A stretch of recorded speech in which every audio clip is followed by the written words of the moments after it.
Selamat hari Minggu dan selamat Paskah bagi kita semua. Kita akan memulai ibadah online kita pagi hari ini. Mari dengarkanlah firman Tuhan. Gerahkanlah kekuatanmu ya Allah. Tunjukkanlah kekuatanmu ya Allah. Engkau yang telah bertindak bagi kami. Allah adalah dahsyat dalam tempat kudusnya. Allah Israel, Dia mengaruniakan kekuasaan dan kekuatan kepada umatnya. Terpujilah Allah. Mari sama-sama kita berdoa. Kami mengucap syukur Tuhan buat karya penebusan-Mu yang luar biasa bagi kami. Hari ini kami merayakan kebangkitan Tuhan, kemenangan yang Kau berikan kepada kami, keselamatan dari tempat yang maha tinggi. Terpujilah nama-Mu ya Bapa. Terima kasih Tuhan, pagi hari ini biarlah Engkau yang bertahta di atas puji-pujian kami. Dalam nama Tuhan Yesus, haleluya. Amin.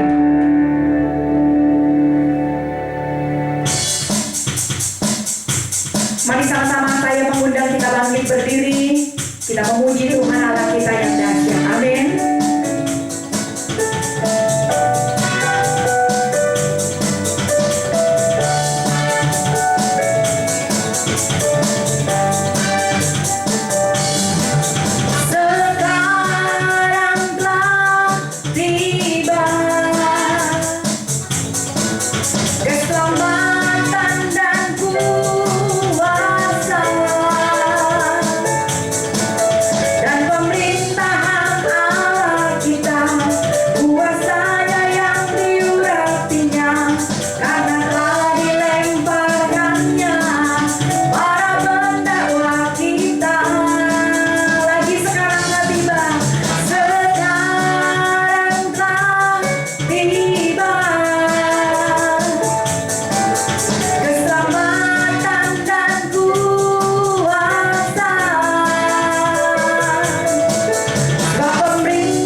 Haleluya. Shalom saudara.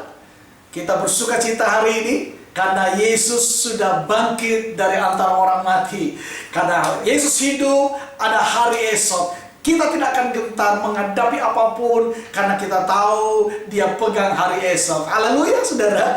Amin saudaraku. Nah, tema kita minggu ini adalah He is risen. Dia sudah bangkit. Saudara yang dikasihi oleh Tuhan, ada banyak orang di muka bumi ini, di dunia ini, yang berusaha untuk menghilangkan berita tentang kebangkitan Kristus. Itu adalah salah satu cara iblis untuk menghilangkan berita tentang Yesus. Karena berita Yesus tentang bangkit ini, saudara, tentang Yesus yang bangkit ini sangat menghebohkan dunia. Berita tentang Yesus yang bangkit ini adalah berita yang sangat-sangat membuat iblis malu. Iblis berpikir waktu dia membunuh Yesus, waktu dia berhasil menyalibkan Yesus, iblis berpikir bahwa dia sudah menang. Dia berpikir bahwa Yesus sudah kalah. Tetapi dia belum tahu dia, saudara, justru kematian Kristus itu adalah titik awal kemenangan daripada kita orang percaya. Karena Yesus Tuhan bukan cuma mati selamanya, namun pada hari yang ketiga Dia bangkit. Dan Dia membuktikan bahwa Dia adalah Allah yang berkuasa atas alam semesta ini. Dan waktu iblis dengar dan terlihat bahwa Yesus bangkit, wah, iblis gemetar, saudara. Dia tidak punya kuasa lagi, sebab kuasanya sudah dikalahkan. Dan Alkitab berkata, di bawah kaki kita lah iblis itu dikalahkan. Iblis ditaruh di bawah telapak kaki kita. Dan oleh kuasa kebangkitan Kristus, kita bisa menghancurkan setiap pekerjaan iblis. Haleluya. Itu sebabnya ada banyak cara orang berusaha untuk menggagalkan berita tentang kebangkitan Kristus. Ada banyak teori-teori dalam dunia ini yang berusaha untuk menghilangkan berita tentang kebangkitan Kristus. Di antaranya, saudara, ada teori tentang teori pencurian yang mengatakan bahwa mayat Yesus itu hilang dicuri oleh para murid-muridnya. Jadi Yesus itu tidak bangkit, mayatnya itu dicuri oleh murid-muridnya. Itu sebabnya kuburnya kelihatannya kosong dan memang tidak ada penghuninya. Saudaraku, jelas bahwa teori ini adalah teori yang salah. Kenapa, saudara? Sebab kubur Yesus itu dijaga ketat oleh prajurit Romawi. Dan kubur Yesus itu dimeteraikan oleh Kaisar Romawi. Jadi, saudaraku, tidak mungkin para murid-murid itu bisa mencuri mayat Yesus. Ya, karena pengawalan, penjagaan tentara Romawi yang begitu ketat, tidak mungkin mayat Yesus bisa dicuri. Yang kedua ada namanya teori pingsan, saudara. Teori pingsan ini mengatakan bahwa sewaktu Yesus dikuburkan, Ia belum mati. Ya, Dia belum mati secara total, belum mati sungguh-sungguh. Ia hanya pingsan, saudara. Karena itu Ia bisa keluar dari dalam kubur, saudara. Dan saya mau beritahu kepada saudara, teori ini jelas juga adalah teori yang salah. Mengapa? So, para prajurit Romawi sudah memeriksa dengan teliti apakah Yesus itu sudah mati ataukah masih hidup. Dan saya mau beritahu kepada saudara bahwa tentara Romawi juga adalah orang-orang yang sudah berpengalaman, saudara, dalam menyalibkan penjahat. Dan kita lihat di dalam penyaliban Yesus, bukan cuma Yesus satu-satunya yang mengalami hukuman penyaliban. Ada dua penjahat lainnya juga yang mengalami hukuman yang sama, disalibkan, saudara. Jadi tentara Romawi sangat berpengalaman. Dia bisa mengetahui mana jenazah yang sudah mati, mana yang belum. Jadi jelas bahwa teori ini adalah teori yang salah, saudaraku. Ada juga yang mengatakan bahwa teori keliru, yang mengatakan bahwa para wanita yang datang ke kubur Yesus itu adalah keliru, saudara. Ya, dia ke kubur yang salah. Ya, dia ke kubur yang lain yang masih belum terpakai. Itulah sebabnya mengapa dikatakan bahwa mereka itu tidak menjumpai mayat Yesus di dalam kubur itu ketika para wanita itu melihat kubur Yesus. Dan saya memberitahu kepada saudara, teori ini juga adalah teori yang salah. Jelas sangat salah, saya katakan. Kenapa, saudara? Sebab para wanita yang sama itu, saudara, yang datang menjenguk kubur Yesus pada waktu itu, wanita itu juga yang pergi menemani ketika Yesus itu dikubur, saudaraku. Ya, dan wanita itu juga yang memberikan kain kafan kepada mayat Yesus. Ya, dan Yesus itu, saudaraku, diantar oleh para wanita-wanita itu, dan Yesus diletakkan di kubur mayat Yusuf Arimatea. Wanita itu juga tahu dan jelas sekali bahwa makam Yesus tidak mungkin salah dan tidak mungkin keliru dikunjungi oleh para wanita itu. Jadi jelas sekali bahwa teori ini adalah teori yang keliru, saudaraku. Ada lagi yang mengatakan teori halusinasi. Nah, teori halusinasi ini berkata begini, saudara. Mereka mengatakan bahwa murid-murid Yesus itu berhalusinasi. Ya, mengatakan bahwa para murid yang melihat kebangkitan Yesus hanya sekedar berhalusinasi karena terobsesi dan tidak rela waktu melihat Yesus itu mati. Ya, dan saya mau beritahu kepada saudara bahwa teori ini juga adalah teori yang salah. Jelas teori yang keliru, saudaraku. Sebab jika yang melihat kebangkitan Yesus hanya satu atau dua orang, ya kemungkinan masih bisa kita percaya akan berita itu. Tetapi saudaraku, kalau kita lihat di dalam Kisah Para Rasul pasal yang pertama ayat 15 sampai 40, pasal 15 ayat 4 sampai 8, di situ sangat jelas sekali ada 500 orang yang menyaksikan kebangkitan Kristus dan juga menyaksikan ketika Yesus terangkat ke surga. Jadi teori halusinasi ini sangat-sangat tidak mungkin, dan tidak mungkinlah murid-murid itu berhalusinasi, saudara, yang dia lihat fakta kenyataan bahwa Yesus itu bangkit. Terbukti waktu itu Thomas didatangi oleh Tuhan Yesus, dan Thomas diajak oleh Tuhan Yesus untuk mencucukkan jarinya karena ketidakpercayaannya. Jadi jelas teori ini adalah teori yang salah. Lalu saudara, ada juga teori yang terakhir, yaitu teori pertukaran. Teori ini mengatakan ketika Yesus di atas kayu salib, maka Allah dengan cara yang ajaib menukar Yesus dengan Yudas Iskariot. Sehingga yang mati itu bukan Tuhan Yesus, tetapi Yudas Iskariot, saudara. Dan saya mau beritahu kepada saudara bahwa jelas sekali teori ini juga adalah teori yang salah, teori yang keliru. Sebab Yudas itu, saudara, mati jauh sebelum Yesus disalib. Yudas itu mati setelah dia menerima 30 keping perak dari para orang-orang Farisi dan para imam-imam pada waktu itu. Dan kemudian dia lari untuk pergi menggantungkan diri jauh sebelum peristiwa Yesus disalibkan.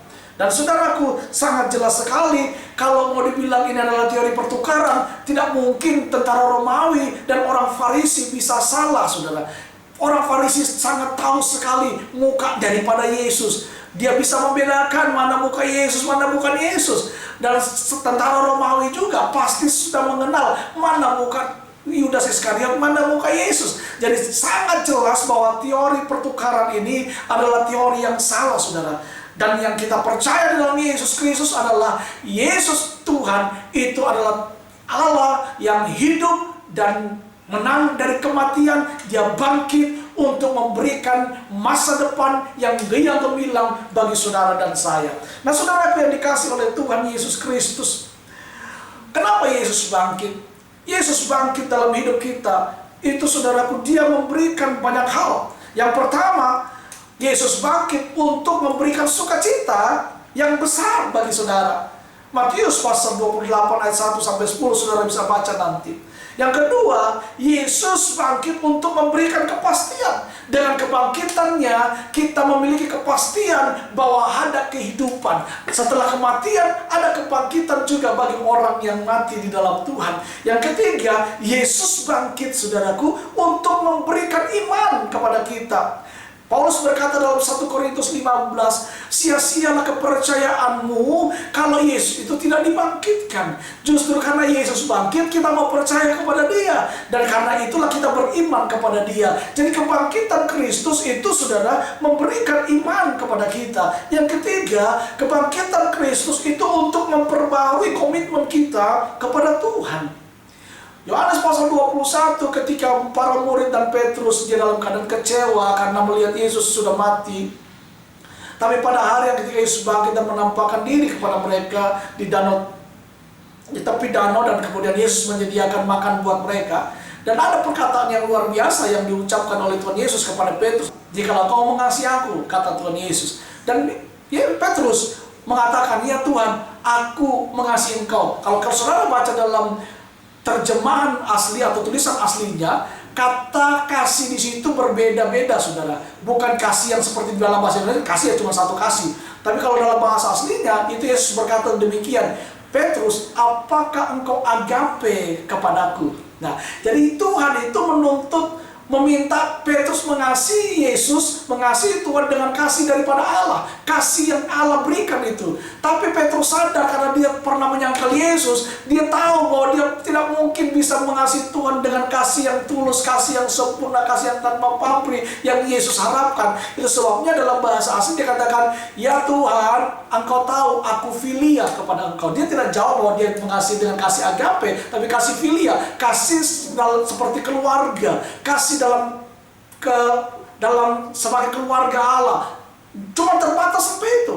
Dan Yesus berkata lagi, Petrus, apakah engkau agape kepada aku? Petrus menjawab juga, iya Tuhan, engkau tahu bahwa aku adalah filia terhadap engkau. 3 kali Yesus berkata demikian. Dan 3 kali juga Petrus menjawab, aku filia kepada engkau. Saudara, dan Yesus tetap berkata, gembalakanlah domba-dombaku. Saudaraku, mengasihi Tuhan itu adalah hal yang penting dalam hidup kita. Dan untuk itu Yesus bangkit bagi saudara dan saya. Supaya apa? Komitmen kita diperbaharui di dalam Dia. Waktu kita mengingat kebangkitan Kristus, maka kita akan melihat bahwa hidup kita tidak adalah artinya dibandingkan dengan pengorbanan yang Dia sudah kerjakan dalam hidup kita. Yang kelima, saudaraku, kebangkitan Kristus itu untuk memutus kita. Matius pasal 28 dikatakan, pergilah kamu, jadikanlah semua bangsa muridku, baptislah mereka dalam nama Bapa, Anak, dan Roh Kudus, yaitu dalam nama Tuhan Yesus Kristus, dan ajarlah mereka untuk melakukan segala sesuatu yang kuperintahkan kepadamu. Saudaraku, kebangkitan Kristus itu mengutus saudara dan saya. Kita yang sudah diselamatkan, kita harus pergi memberitakan tentang berita keselamatan kepada orang lain. Dan saya mau beritahu kepada saudara, berita tentang kebangkitan Kristus ini harus kita siarkan, amin. Kita siarkan, kita beritakan di dalam keluarga kita. Berita tentang kebangkitan Kristus ini harus kita beritakan juga kepada sahabat-sahabat kita, khususnya di tengah-tengah wabah Corona yang saat ini sedang menimpa bangsa kita di dunia ini. Saudara, berita tentang kebangkitan Kristus ini harus disampaikan di tengah-tengah wabah Corona yang ada, di tengah-tengah masyarakat yang sedang putus asa, di tengah-tengah masyarakat yang sedang hidup di dalam ketakutan. Berita tentang kebangkitan Kristus ini harus disampaikan supaya ada sukacita, ada pengharapan di dalam Yesus Kristus Tuhan. Nah, saudaraku yang dikasihi Tuhan, 5 hal itu yang kita alami dalam hidup kita. Yesus Kristus bangkit untuk memberikan sukacita yang besar bagi kita. Yang kedua, Yesus Kristus bangkit untuk memberikan kepastian bagi saudara dan saya. Yang ketiga, Yesus Kristus bangkit untuk memberikan iman kepada saudara. Yang keempat, Yesus Kristus bangkit untuk memperbaharui komitmen kita kepada Tuhan. Dan yang kelima, Yesus Kristus bangkit, saudaraku, untuk mengutus saudara dan saya. Dan kalau kita tahu bahwa Yesus Kristus sudah bangkit buat saudara dan saya, apa yang harus kita lakukan untuk melakukan apa yang Tuhan sudah kerjakan dalam hidup kita? Saudara, ada beberapa hal yang akan saya bagikan kepada saudara, gaya hidup apa yang harus kita lakukan sebagai orang-orang yang sudah menerima kuasa kebangkitan. Yang pertama, orang yang mengalami kuasa kebangkitan Kristus akan menjadikan Yesus sebagai tujuan hidupnya. Jadi saudara, yang pertama, kita yang sudah mengalami kebangkitan Kristus, kita harus menjadikan Yesus Kristus itu sebagai tujuan hidup kita. Amin, saudara. Saudara, kita memang dalam dunia ini Tuhan berikan kita kepintaran, Tuhan berikan kita hikmat, Tuhan berikan kita mimpi. Tetapi saudara, di atas segala mimpi, keinginan kita, tujuan hidup kita, tempatkanlah tujuan Tuhan di atas segala tujuan hidup kita. Ingat saudara, tujuan kita bukan menjadi orang kaya di dunia ini. Tujuan kita bukan menjadi orang sukses di dunia ini. Tujuan kita bukan menjadi orang diberkati di dunia ini. Menjadi orang sukses, menjadi orang kaya, menjadi orang diberkati, itu pasti kita alami. Yang paling utama adalah kita mau menempatkan Tuhan di dalam hidup kita. Karena itu jadikan Tuhan tujuan utama kita. Jadikan dia adalah Allah satu-satunya dalam hidup kita. Jadikan dia pelopor hidup kita. Saudaraku, Yesus harus menjadi tujuan hidup kita. Kita bekerja dengan tujuan Yesus disenangkan. Kita diberkati dengan tujuan kita bisa memberkati Tuhan lewat hidup kita. Kita menjadi orang-orang yang sukses dengan tujuan Yesus dimuliakan lewat kesuksesan kita. Sehingga saudara, dimanapun kita berada, Yesus yang selalu menjadi berita utama dalam hidup kita. Yesus yang menjadi hal yang utama dalam hidup kita. Karena itu saudaraku, bagi saudara dan saya, yang pertama, bagi kita yang sudah mengalami kuasa kebangkitan Tuhan, maka saudara, kita harus menjadikan Tuhan tujuan hidup kita. Firman Tuhan berkata dalam Kolose pasal 3 ayat 1-4 dikatakan demikian. Karena itu, kalau kami dibangkitkan bersama dengan Kristus, carilah perkara-perkara yang di atas, di mana Kristus ada, duduk di sebelah kanan Allah. Pikirkanlah perkara yang di atas, bukan yang di bumi. Ya, ayat yang ketiga, sebab kamu telah mati dan hidupmu tersembunyi bersama dengan Kristus di dalam Allah. Apabila Kristus yang adalah hidup kita menyatakan diri kelak, kamu pun akan menyatakan diri bersama-sama dengan Dia dalam kemuliaan. Jadi saudara, Paulus berkata, kalau kita hidup dalam dunia ini, maka yang harus kita cari adalah perkara-perkara yang di atas, bukan perkara-perkara yang di bawah, yang hanya berurusan dengan perut ini saudara, yang hanya berurusan dengan kepentingan daging ini. Tetapi kita harus merubah cara pandang kita. Harusnya yang menjadi utama itu adalah perkara-perkara yang di atas. Memikirkan segala sesuatu tentang Tuhan. Amin. Memikirkan pekerjaan Tuhan, memikirkan umat Tuhan, memikirkan hamba-hamba Tuhan, memikirkan pelayan pekerjaan Tuhan, memikirkan segala sesuatu untuk Tuhan dimuliakan. Itu yang pertama. Yang kedua, saudara, gaya hidup kita sebagai orang yang sudah mengalami kebangkitan. Yang kedua adalah orang yang mengalami kuasa kebangkitan akan, saudaraku, menjadikan Yesus sebagai fokus penyembahan. Yang pertama, menjadikan Yesus sebagai tujuannya. Yang kedua, menjadikan Yesus sebagai fokus penyembahan kita. Yohanes pasal 20 ayat 27 sampai dengan 28, demikian firman Tuhan. Kemudian ia berkata kepada Thomas, taruhlah jarimu di sini dan lihatlah tanganku.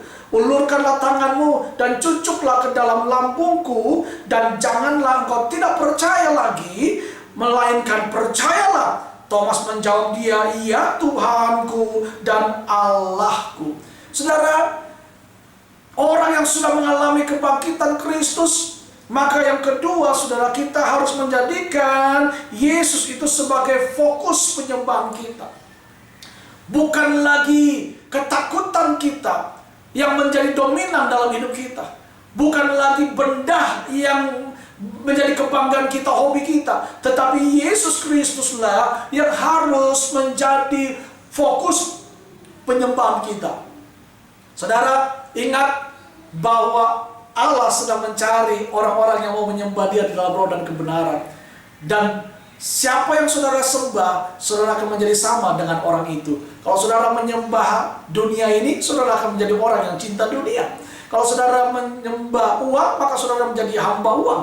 Tapi kalau saudara menyembah Yesus yang hidup dan bangkit itu, saudara akan menjadi serupa dengan Kristus. Dan kita akan menjadi berkat dimanapun kita berada. Yang ketiga, saudaraku, gaya hidup apa yang harus kita lakukan sebagai orang-orang yang menerima kuasa kebangkitan Tuhan.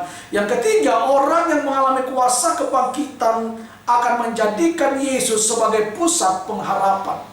Saudaraku, kita akan menjadikan Yesus sebagai pusat pengharapan itu tergantung apakah kita menjadikan Yesus fokus penyembahan kita. Tergantung apakah kita menjadikan Yesus tujuan hidup kita. Kalau tidak, saudara, maka kita tidak akan bisa menjadikan Yesus itu sebagai pusat pengharapan kita. Karena nggak mungkin kita bisa berharap kepada sesuatu yang kita tidak sembah. Tidak mungkin kita bisa berharap kepada sesuatu yang tidak kita fokuskan. Karena itu, saudaraku, yang ketiga, biarlah kita menjadikan Kristus Yesus sebagai fokus tujuan pengharapan kita. Dalam 1 Petrus pasal yang ketiga, ayat 1 Petrus pasal 1, saudara, ayat yang ketiga sampai dengan ayat yang ke-6, demikian firman Tuhan. Terpujilah Allah dan Bapa Tuhan kita, Yesus Kristus, yang karena rahmat-Nya yang besar telah melahirkan kita kembali oleh kebangkitan Yesus Kristus dari antara orang mati kepada suatu hidup yang penuh pengharapan. Ayat 4, untuk menerima suatu bagian yang tidak dapat binasa, amin, yang tidak dapat cemar, yang tidak dapat layu, yang tersimpan di surga bagi kamu. Jadi kebangkitan Kristus itu memberikan kita pengharapan, saudaraku. Ayat yang kelima dikatakan, yaitu kamu yang dipelihara dalam kekuatan Allah karena imanmu, sementara kamu menantikan keselamatan yang telah tersedia untuk dinyatakan pada zaman akhir. Ayat yang ke-6, ayat yang terakhir dikatakan demikian, bergembiralah akan hal itu, sekalipun sekarang ini kamu seketika harus berduka cita oleh berbagai-bagai pencobaan. Memang dalam dunia ini kita mengalami pencobaan, dalam dunia ini kita mengalami pergumulan, tetapi dengar baik, orang yang menjadikan Yesus Kristus itu adalah Tuhan dan mengalami kebangkitan Kristus dalam hidupnya, maka saudara, kita tidak akan hilang pengharapan. Justru di dalam Kristus kita memiliki pengharapan yang kuat. Yang keempat, yang terakhir, saudaraku, apa yang kita alami sebagai orang yang menerima kuasa kebangkitan? Yang keempat adalah orang yang mengalami kuasa kebangkitan Kristus akan menjadikan Yesus pusat pemberitaan mereka. Saudara, ingat, Injil itu artinya kabar baik. Dan kalau ada kabar baik, harusnya kita bisa kabarkan ke orang lain juga, kan saudara? Saudara nggak mungkin dong kalau saudara menerima sesuatu yang baik, saudara simpan sendiri, tidak mungkin. Biasanya kalau ada sesuatu yang baik, berita baik, kita tidak sabar untuk bercerita kepada orang lain, terutama orang-orang yang kita kasih, bukan? Demikian, saudara. Injil itu adalah kabar baik. Mari kita yang sudah mengalami kebangkitan Kristus, yang sudah menerima kuasa kebangkitan Kristus, mari kita menjadikan Yesus itu sebagai pusat pemberitaan kita. Kabarkan berita keselamatan itu, beritakan Injil kepada orang-orang di sekitar kita, bahwa Yesus itu adalah Tuhan yang hidup, bangkit untuk menyelamatkan saudara dan saya. 2 Timotius pasal yang kedua ayat yang ke-8, firman Tuhan berkata demikian, ingatlah ini, Yesus Kristus yang telah bangkit dari antara orang mati, yang telah dilahirkan sebagai keturunan Daud, itulah yang kami beritakan dalam Injilku. Saudara, ini yang menjadi kerinduan Paulus, bahwa dia selalu mau memberitakan berita tentang Yesus yang bangkit. Dan dimanapun dia berada, dia selalu memberitakan Injil tentang kebangkitan Kristus. Dan kita adalah orang-orang yang sudah dibenarkan. Biarlah kita juga mau memberitakan Injil kebangkitan ini kepada orang-orang di sekitar kita. Yesus sudah bangkit. Amin, saudara. Mari kita berdoa bersama-sama. Bapa, di dalam nama Yesus, terima kasih untuk firman-Mu hari ini yang mengingatkan kami bahwa Allah yang hidup, Allah yang berkemenangan, yang sudah bangkit dari antara orang mati. Terima kasih untuk karya keselamatan yang Kau kerjakan bagi kami. Terima kasih untuk karya penebusan yang Tuhan berikan bagi kami. Kami tidak dapat membalas segala kasih setia-Mu.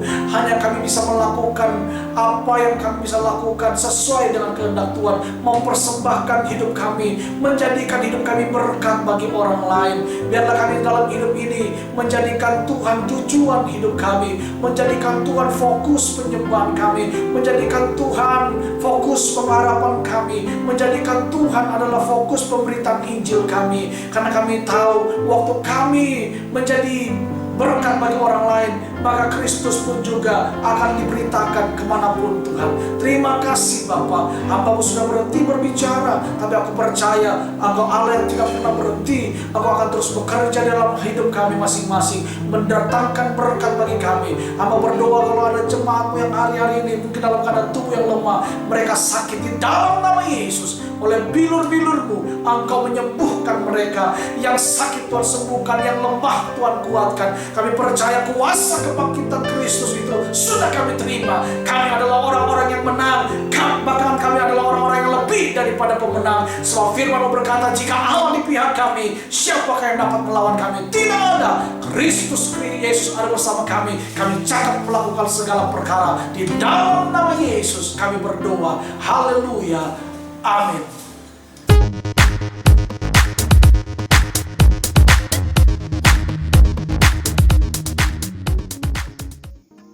Shalom, kiranya firman Tuhan memberkati Bapak Ibu, Saudara sekalian.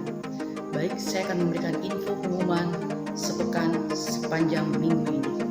Yang pertama, bila Bapak Ibu ingin bergabung bersama kami di gereja Kingdom Worship Family dan ingin melayani dan dilayani, bisa menghubungi nomor di bawah ini.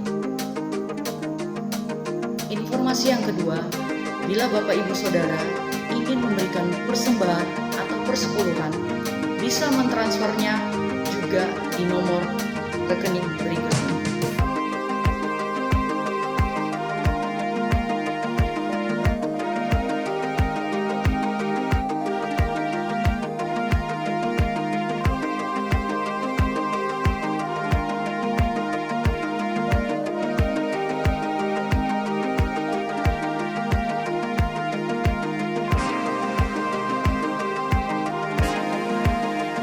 Demikian informasi pengumuman sepanjang minggu ini. Selamat Paskah, tetap di rumah, tetap sehat. Tuhan Yesus memberkati kita semuanya. Shalom. Haleluya, saudara. Kita akan mengakhiri ibadah kita pada hari ini. Mari bangkit berdiri, saudara. Kita akan mengakhiri ibadah kita dan terimalah berkat daripada Tuhan. Jemaat yang dikasihi Tuhan, kerjakanlah semua yang Tuhan percayakan dalam hidupmu hari ini. Dan percayalah bahwa kau tidak pernah sendiri. Ada Tuhan yang selalu menyertai engkau, menyertai segala sesuatu dalam hidupmu, menyertai istri, suami, anak-anak, keluargamu, menyertai usaha pekerjaanmu, menyertai pendidikanmu, menyertai segala sesuatu yang dikerjakan oleh tanganmu dan diberkati. Karena itu diberkatilah engkau setiap waktu, setiap saat, dengan kesehatan, dengan kekuatan yang daripada Allah. Kiranya berkat daripada Bapa, cinta kasih daripada Tuhan Yesus Kristus, persekutuan yang manis dengan Roh Kudus selalu ada tinggal menyertai saudara mulai hari ini sampai Maranatha, hingga Yesus Kristus datang pada kali yang kedua menjemput saudara dan saya saleh-salehnya untuk masuk dalam pesta perkawinan anak domba Allah dan memerintah bersama dengan Dia sampai selama-lamanya. Kita yang sudah diberkati dan percaya bersama katakan amin. Selamat Paskah dan selamat berhari Minggu. Tetap di rumah dan percaya Tuhan menyertai kita. Salam, amin.